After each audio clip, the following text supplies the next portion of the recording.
Hello, আসসালামু আলাইকুম। এই যে আমরা ইন্টারন্যাশনাল সার্ভিসে এসেছি। এই যে আমাদের মেশিন, এই যে মোটর, ডিএসপি কন্ট্রোলার। এই দেখেন, এই যে সিস্টেমটা আমাদের বাংলাদেশে খুবই কম। পানি দিয়েও কাজ করতে পারবেন, আবার পানি ছাড়াও কাজ করতে পারবেন।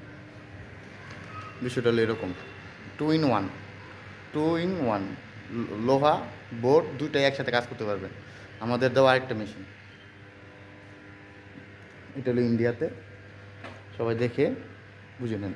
আর আমি আসি ইন্টারন্যাশনাল সার্ভিসিংয়ের জন্য, এই সার্ভিসিংটা করে দিলাম। মেশিনও ওকে, কাস্টমার খুশি। আল্লাহ হাফিজ।